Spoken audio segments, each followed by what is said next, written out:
Un homme transhumilié par le personnel du magasin, puis une célébrité bienveillante arrive pour remettre les choses en ordre. Dans une rue animée de Paris, la lumière du matin perçait à travers les vitrines brillantes des boutiques de luxe. Le bruit des pas rapides et des conversations vives emplissait l'air, créant une symphonie urbaine typique. Parmi la foule, Alexandre avançait, un sourire discret illuminant son visage. Il portait une veste élégante en laine grise, assortie à un pantalon parfaitement ajusté. Son allure était celle d'un homme sûr de lui, mais son cœur battait plus vite que d'habitude. Aujourd'hui était un jour spécial pour Alexandre. Il avait économisé pendant des mois pour s'offrir un article de cette boutique, un lieu qu'il avait souvent contemplé à distance, sans oser y entrer auparavant. Le magasin était connu pour ses vêtements de créateur, ses tissus somptueux, et surtout, pour son exclusivité. Alexandre savait que franchir ses portes symboliserait bien plus qu'un simple achat. C'était une affirmation de sa place dans un monde qui, souvent, cherchait à l'exclure. En poussant la porte, un carillon discret annonça son arrivée. À l'intérieur, l'atmosphère était feutrée, presque cérémoniale. Les étagères bien éclairées exposaient des vêtements soigneusement pliés, et des mannequins élégants portaient des créations qui semblaient tout droit sorties d'un rêve. Alexandre inspira profondément, savourant ce moment. Cependant, son enthousiasme fut rapidement terni par un détail subtil mais significatif, les regards. Derrière le comptoir, une vendeuse au sourire figé l'observa avec une curiosité mêlée de mépris. À côté d'elle, un jeune homme, probablement un stagiaire, fit un commentaire à voix basse, suivi d'un rire étouffé. Alexandre sentit une tension naître dans l'air, mais il ignora ces signes. Il avait appris, au fil des années, à rester impassible face au jugement. Il se dirigea vers un présentoir, caressa du bout des doigts un blazer en cachemire, puis un trench-coat beige. Chaque article semblait avoir été conçu pour lui, pour exprimer cette élégance qu'il revendiquait avec fierté. Alors qu'il essayait de se concentrer sur sa sélection, une voix l'interrompit. « Excusez-moi, monsieur, puis-je vous aider ?» demanda la vendeuse, son ton légèrement condescendant. Alexandre releva la tête et répondit calmement, « Oui, je cherche un costume pour une occasion spéciale. Peut-être pourriez-vous me conseiller ?» La vendeuse hésita un instant, ses yeux parcourant Alexandre de haut en bas. « Bien sûr, mais... » Elle marqua une pause, avant de jeter un regard rapide à son collègue. « Êtes-vous certain que c'est ici que vous voulez acheter ? Nos articles sont exclusifs. » Cette remarque fit l'effet d'une lame froide. Alexandre inspira profondément pour contenir la vague d'émotion qui montait en lui. « Oui, je suis certain. Pourriez-vous me montrer ce que vous avez en taille 48 ?» La vendeuse acquiesça, bien que son sourire semblât s'amenuiser. Elle s'éloigna, laissant Alexandre seul avec ses pensées. Il se rappela les nombreuses fois où il avait dû justifier sa présence dans des espaces comme celui-ci. Pourtant, il se promit de ne pas laisser ce moment être gâché. Quelques instants plus tard, elle revint avec un costume d'un bleu profond. « Celui-ci est l'une de nos pièces les plus populaires, » dit-elle, bien que son ton manquait d'enthousiasme. Alexandre remercia et se dirigea vers les cabines d'essayage. Dans la cabine, il ajusta le costume, observant son reflet dans le miroir. Le tissu tombait parfaitement sur ses épaules, la coupe accentuant sa silhouette élancée. Pour un moment, il se sentit invincible, comme si aucun regard ni aucun commentaire ne pouvait l'atteindre. Mais cette euphorie fut brisée lorsqu'il entendit des rires venant de l'extérieur. Il sortit de la cabine pour trouver la vendeuse et son collègue chuchotant et le regardant du coin de l'œil. « Vous avez besoin d'un ajustement, peut-être ?» demanda le jeune homme avec un sourire moqueur. Alexandre choisit de ne pas répondre, se concentrant plutôt sur l'achat qu'il s'apprêtait à faire. Quand il retourna au comptoir pour régler son achat, la tension dans l'air était palpable. La vendeuse scanna l'article, mais avant de lui remettre le sac, elle lança une dernière remarque. « Vous savez, c'est rare de voir des gens comme vous ici. Vous devriez peut-être essayer une autre boutique, un endroit plus adapté. » Ces mots résonnèrent dans l'esprit d'Alexandre comme une gifle. Il sentit ses joues chauffer, mais il refusa de montrer sa colère. Au lieu de cela, il répondit avec calme, « Des gens comme moi ont autant leur place ici que n'importe qui d'autre. » La vendeuse ne répondit pas, mais son expression en disait long. Alexandre prit son sac et se dirigea vers la sortie, la tête haute, mais le cœur lourd. Juste avant de franchir la porte, une voix claire retentit derrière lui, « Excusez-moi, monsieur. » Il se retourna pour voir une silhouette familière s'approcher. Une femme élégante, vêtue d'un tailleur impeccable, avec un charisme qui semblait illuminer toute la pièce. C'était Clara Duval, une actrice et militante bien connue. Alexandre la reconnut instantanément, tout comme les employés qui, soudain, se figèrent. Clara lui adressa un sourire chaleureux avant de se tourner vers la vendeuse. « Est-ce ainsi que vous traitez vos clients ici ?» demanda-t-elle, son ton ferme mais mesuré. La salle plongea dans un silence tendu. Clara posa ses mains sur le comptoir, son regard perçant fixant la vendeuse. L'atmosphère dans la boutique semblait avoir changé en un instant, chaque client et employé retenant son souffle. La vendeuse, déconcertée par la présence de Clara, tenta un sourire maladroit. « Je suis désolé, Madame Duval », commença-t-elle, sa voix tremblante. Ce n'était qu'un malentendu. Clara haussa un sourcil, un léger rictus se formant sur ses lèvres. « Un malentendu ?» répondit-elle calmement, mais avec une autorité indéniable. « Parce que j'ai clairement entendu vos commentaires. Et ce que j'ai vu ici ne laisse aucun doute.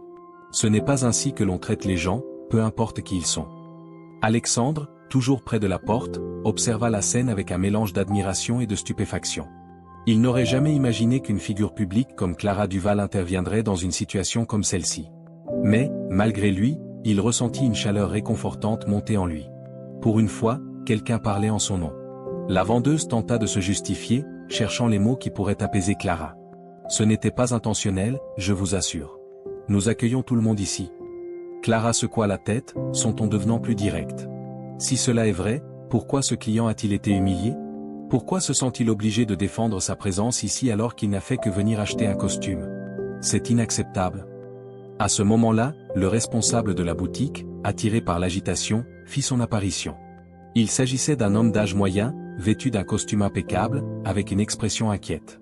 Il reconnut Clara immédiatement, son visage pâlissant légèrement. « Madame Duval, tout va bien ?»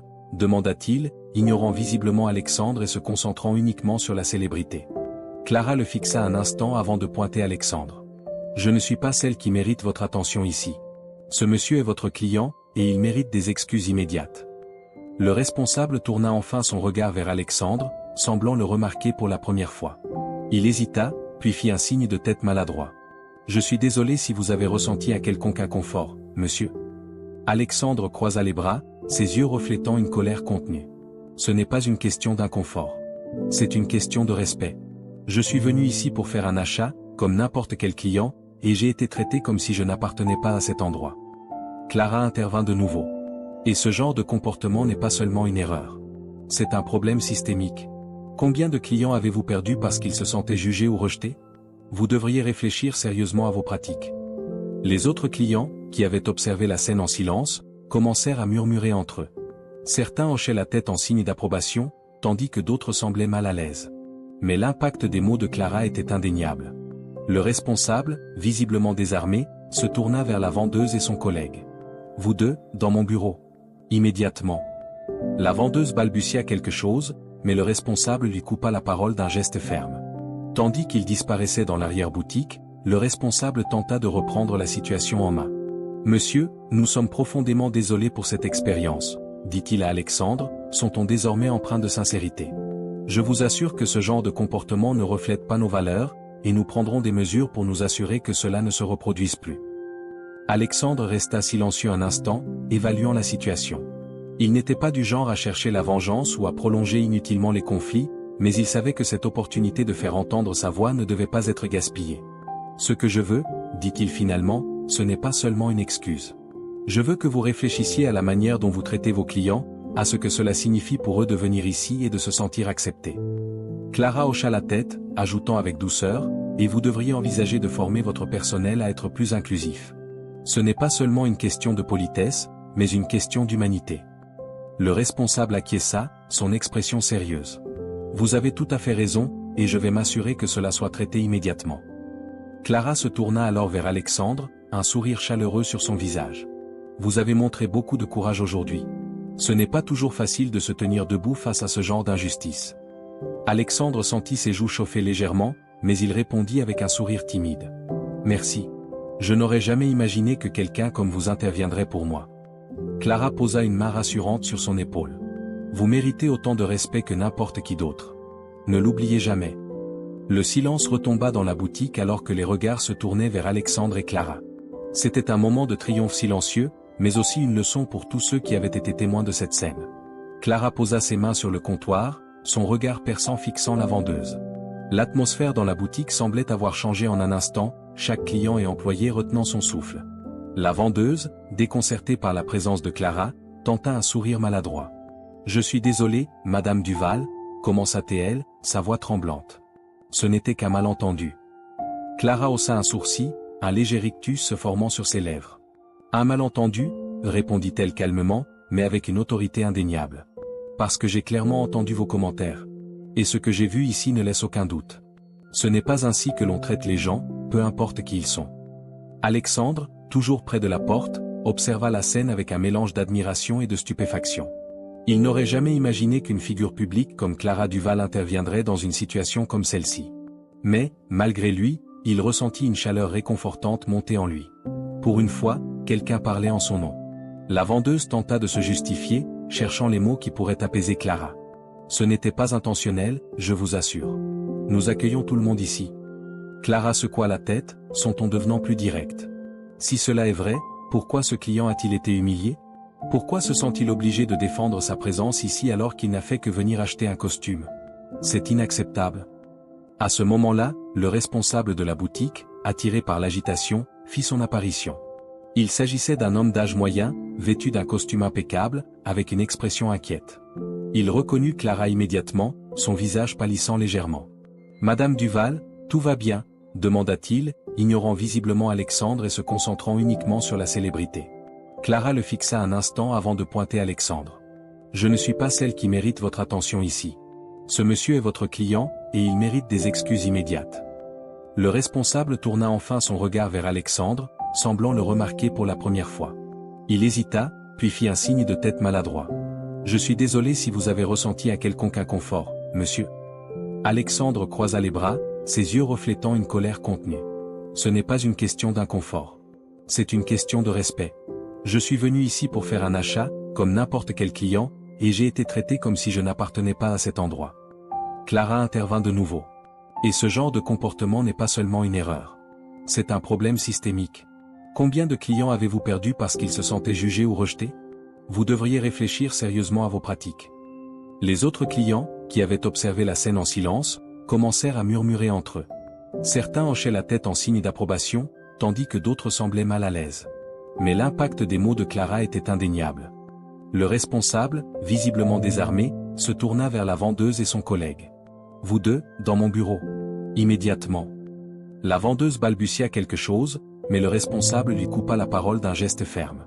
Tandis qu'il disparaissait dans l'arrière-boutique, le responsable tenta de reprendre la situation en main. « Monsieur, nous sommes profondément désolés pour cette expérience, » dit-il à Alexandre, son ton désormais empreint de sincérité. « Je vous assure que ce genre de comportement ne reflète pas nos valeurs, et nous prendrons des mesures pour nous assurer que cela ne se reproduise plus. » Alexandre resta silencieux un instant, évaluant la situation.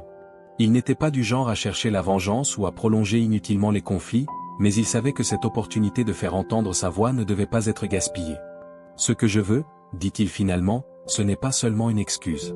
Je veux que vous réfléchissiez à la manière dont vous traitez vos clients, à ce que cela signifie pour eux de venir ici et de se sentir acceptés. » Clara hocha la tête, ajoutant avec douceur, « Et vous devriez envisager de former votre personnel à être plus inclusif.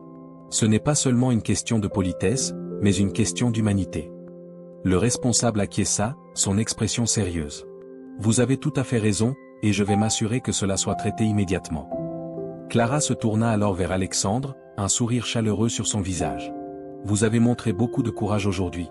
Ce n'est pas toujours facile de se tenir debout face à ce genre d'injustice. » Alexandre sentit ses joues chauffer légèrement, mais il répondit avec un sourire timide. « Merci. Je n'aurais jamais imaginé que quelqu'un comme vous interviendrait pour moi. » Clara posa une main rassurante sur son épaule. « Vous méritez autant de respect que n'importe qui d'autre. Ne l'oubliez jamais. » Le silence retomba dans la boutique alors que les regards se tournaient vers Alexandre et Clara. C'était un moment de triomphe silencieux, mais aussi une leçon pour tous ceux qui avaient été témoins de cette scène.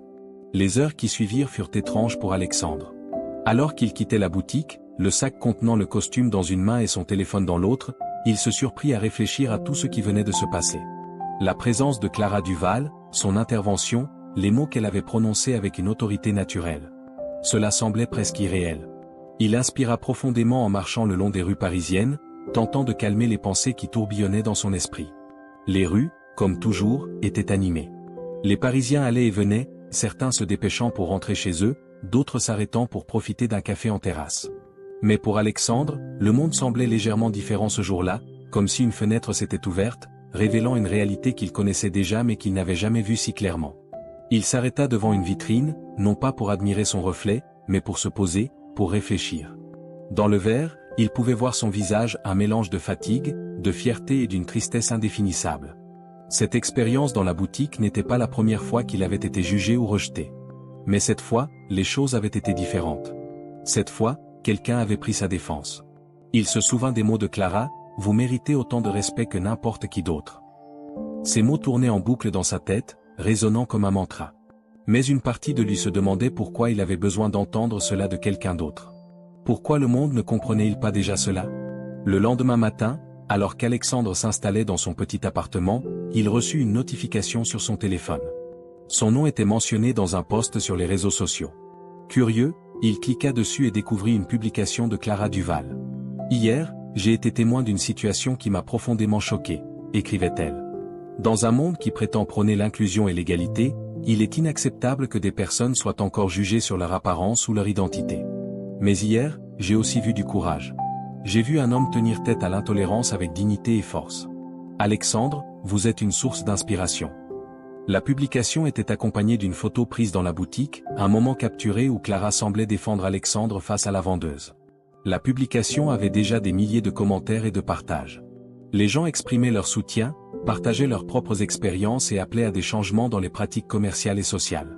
Alexandre posa son téléphone, ses mains légèrement tremblantes. Il n'avait jamais cherché l'attention ou la reconnaissance publique. Il voulait juste vivre sa vie comme tout le monde. Mais voir ce soutien massif, sentir qu'il n'était pas seul, était à la fois réconfortant et accablant. Il passa les heures suivantes à lire certains des commentaires. « Merci, Clara, de parler pour ceux qui n'ont pas toujours une voix. Alexandre, vous êtes incroyable. Je travaille dans la vente, et je peux vous dire que ce genre de comportement n'a pas sa place. Bravo d'avoir tenu tête. Les entreprises doivent absolument former leur personnel à respecter tous les clients, peu importe leur identité. » Chaque mot renforçait en lui une nouvelle conviction. Cette expérience ne pouvait pas simplement être oubliée. Elle devait mener à quelque chose de plus grand. Dans les jours qui suivirent, Alexandre fut contacté par des journalistes, des associations LGBTQ+, et même des marques cherchant à collaborer avec lui. Il se sentait dépassé, mais Clara fut là pour lui offrir des conseils. Lorsqu'ils se rencontrèrent pour un café dans un petit coin tranquille de Paris, elle lui dit « Alexandre, vous avez une chance de changer les choses, même si c'est juste un peu. Mais vous n'êtes pas obligé de le faire seul. Si vous avez besoin d'aide, je suis là. » Il la remercia sincèrement, touché par sa générosité. Ensemble, ils discutèrent de la manière dont ils pourraient transformer cet incident en une opportunité pour sensibiliser et éduquer. Un mois plus tard, Alexandre monta sur une petite scène dans une salle bondée. Clara l'avait invité à participer à une conférence sur l'inclusion et la diversité. Ses mains étaient moites, et son cœur battait la chamade, mais lorsqu'il vit les visages dans la foule des gens de toutes origines, âge et identité, il trouva le courage de parler. « Bonjour à tous », commença-t-il, sa voix légèrement tremblante mais déterminée. « Je m'appelle Alexandre, et il y a quelques semaines, j'ai vécu une expérience qui, bien que douloureuse, m'a appris une leçon importante. Cette leçon, c'est que nous avons tous le pouvoir de changer les choses, même si cela commence par une seule voix. » Il raconta en détail ce qui s'était passé dans la boutique, la manière dont il s'était senti, et comment l'intervention de Clara avait transformé cette humiliation en un moment de triomphe. Il parla aussi de toutes les fois où il avait été jugé ou ignoré, et de l'impact que cela avait eu sur lui. « Mais aujourd'hui, je suis ici pour vous dire que nous ne devons pas accepter cela. Nous méritons tous le respect, la dignité et l'égalité. Peu importe qui nous sommes ou d'où nous venons, nous avons tous une histoire, une identité qui mérite d'être entendue. » Les applaudissements éclatèrent dans la salle, certains se levant même pour l'acclamer. Alexandre sentit une vague d'émotion l'envahir. Ce n'était pas seulement un moment pour lui, mais pour tous ceux qui avaient été réduits au silence, pour tous ceux qui avaient ressenti ce qu'il avait ressenti. Après la conférence, plusieurs personnes vinrent le voir pour partager leurs propres histoires. Un jeune homme, les larmes aux yeux, lui dit « Merci. Vous m'avez donné le courage d'être moi-même. » Une femme plus âgée, avec un sourire chaleureux, ajouta « Votre discours m'a rappelé que nous avons tous un rôle à jouer pour rendre ce monde meilleur. » Ces mots résonnèrent profondément en lui. Ce n'était plus seulement son histoire, mais une cause, un mouvement. De retour chez lui ce soir-là, Alexandre réfléchit à tout ce qu'il avait accompli depuis cet incident. Il savait que le chemin était encore long, mais il se sentait prêt à continuer, à utiliser sa voix pour inspirer et éduquer. Alors qu'il s'asseyait devant son ordinateur, un sourire se dessina sur son visage. Il commença à écrire un article, un manifeste, intitulé « Être vu, être respecté ». C'était un appel à l'action pour les entreprises, les individus et les communautés, pour qu'il s'engage à créer un monde où tout le monde se sentait accepté. Clara, de son côté, continua de soutenir Alexandre, utilisant sa plateforme pour amplifier son message. Ensemble, ils créèrent une série de vidéos éducatives sur l'inclusion, atteignant des millions de personnes à travers le monde. Chaque vidéo commençait par cette phrase puissante, « Le respect commence par l'écoute ». Le nom d'Alexandre devint synonyme de résilience et de courage. Mais pour lui, la véritable victoire était plus intime, c'était de savoir qu'il avait transformé une expérience de rejet en un moteur de changement. Dans les semaines qui suivirent la conférence, la vie d'Alexandre changea de manière qu'il n'aurait jamais pu imaginer. Les jours où il était invisible pour les autres semblaient bien loin, remplacés par des invitations, des interviews et des messages de soutien. Mais malgré toute cette effervescence, il restait humble, ancré dans son objectif principal, utiliser cette visibilité pour sensibiliser et défendre ceux qui n'avaient pas encore trouvé leur voie. Un matin, alors qu'il buvait un café près de sa fenêtre, son téléphone vibra avec insistance. C'était un appel d'une célèbre chaîne de télévision française. Il souhaitait qu'il participe à un débat sur la discrimination dans les lieux publics et dans les entreprises. Alexandre hésita un instant avant d'accepter. Il savait que ce type de plateforme était une opportunité précieuse pour continuer à faire entendre son message. Le jour de l'émission, Alexandre entra dans le studio avec une nervosité palpable. Les lumières, les caméras et l'agitation de l'équipe de production étaient intimidantes, mais il se concentra sur la raison de sa présence. Clara, qui était également invitée, lui adressa un sourire rassurant depuis l'autre côté de la pièce. Quand l'animateur commença l'émission, il présenta Alexandre comme un symbole de résilience et de lutte contre les préjugés modernes. Ces mots résonnèrent en lui, le remplissant d'une fierté mêlée de responsabilité. L'émission débuta par des témoignages d'autres invités, chacun partageant des expériences de discrimination ou de rejet. Alexandre écouta attentivement, prenant des notes mentales, avant que l'animateur ne se tourne vers lui. « Alexandre, pouvez-vous nous parler de ce qui s'est passé dans cette boutique et de ce que cela représente à vos yeux ?» Il inspira profondément avant de répondre. « Bien sûr. Ce qui s'est passé ce jour-là n'était pas un incident isolé. C'est quelque chose que beaucoup de personnes, comme moi, vivent régulièrement. Ce sentiment de ne pas être à sa place, simplement parce que les autres vous jugent différemment, est profondément blessant. » Il continua en décrivant les regards, les mots blessants, et l'humiliation qu'il avait ressentie. Mais il parla aussi de la manière dont l'intervention de Clara avait transformé ce moment, non seulement pour lui, mais pour les témoins de la scène. « Ce que j'ai appris, ajouta-t-il, c'est que nous avons tous un rôle à jouer pour créer un monde plus inclusif. Que ce soit en parlant, en écoutant, ou en intervenant comme Clara l'a fait ce jour-là. » Le studio applaudit, et l'animateur hocha la tête, visiblement touché par ces paroles. Après l'émission, Alexandre et Clara furent approchés par plusieurs membres du public qui voulaient les remercier. Une femme, les larmes aux yeux, dit à Alexandre, « Votre histoire m'a rappelé ma propre fille. Elle est transgenre et elle a souvent peur de sortir de chez elle. Mais grâce à vous, je vois qu'il y a de l'espoir. » Ces moments, bien que gratifiants, étaient aussi un rappel pour Alexandre du long chemin qu'il restait à parcourir. Chaque sourire, chaque remerciement, était une victoire, mais il savait que le véritable changement devait se produire à un niveau systémique. Avec l'aide de Clara et d'une petite équipe d'activistes, Alexandre lança une campagne nationale intitulée « Tous à leur place ». Cette campagne visait à éduquer les entreprises, les écoles, et le grand public sur les enjeux liés à l'inclusion et à la diversité. Des ateliers furent organisés dans tout le pays, et des guides pratiques furent distribués, expliquant comment reconnaître et déconstruire les préjugés.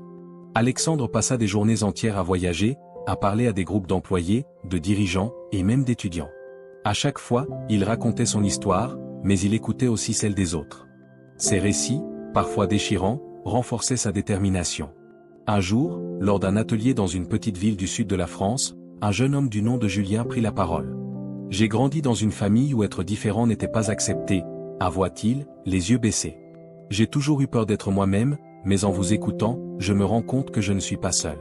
Merci. » Alexandre posa une main réconfortante sur l'épaule de Julien et lui répondit, « Tu as beaucoup de courage de partager ça.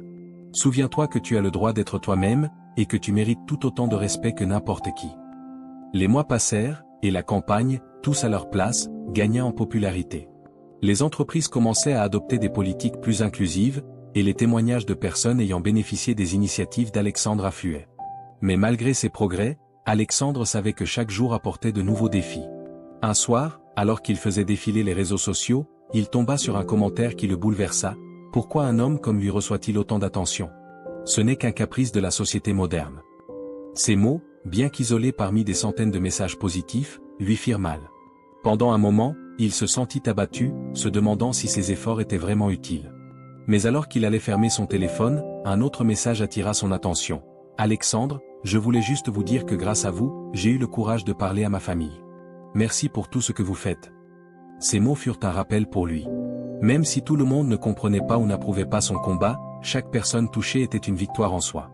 Un jour, Alexandre reçut une invitation spéciale, un gala organisé par une association internationale de défense des droits de l'homme. Il souhaitait le récompenser pour son travail en faveur de l'inclusion. Lorsqu'il monta sur scène pour recevoir son prix, il se tourna vers le public et dit « Ce prix, je ne le considère pas comme une reconnaissance personnelle. Il appartient à tous ceux qui ont souffert en silence, à tous ceux qui ont eu le courage de se battre pour être eux-mêmes, et à tous ceux qui, un jour, trouveront leur voie. » Les applaudissements furent assourdissants, et Alexandre sentit une vague de gratitude l'envahir. Après le gala, alors qu'il rentrait chez lui, il se surprit à sourire en repensant à tout ce chemin parcouru. De cet après-midi douloureux dans la boutique à ce moment sur scène, tant de choses avaient changé. Mais ce qui importait le plus pour lui, c'était de savoir que son combat ne faisait que commencer. Chaque jour, il continuait de travailler pour un monde où personne ne se sentirait jamais indigne ou invisible. Et chaque jour, il se rappelait les mots de Clara, « Le respect commence par l'écoute ». Quelques mois après le gala, Alexandre ressentait à la fois une satisfaction profonde et un épuisement palpable. Son engagement incessant pour la campagne, tous à leur place, l'avait conduit à travers tout le pays, rencontrant des individus et des communautés qui partageaient leurs histoires, leurs luttes et leurs triomphes. Mais il savait que même les guerriers les plus déterminés avaient besoin de temps pour se ressourcer.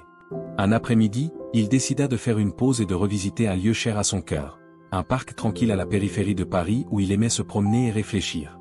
Les arbres bordaient les sentiers sinueux, leurs feuilles dansant au rythme du vent. Il s'assit sur un banc, laissant son esprit vagabonder. Ce moment de calme fut interrompu par une vibration dans sa poche. C'était un appel d'un numéro qu'il ne reconnaissait pas.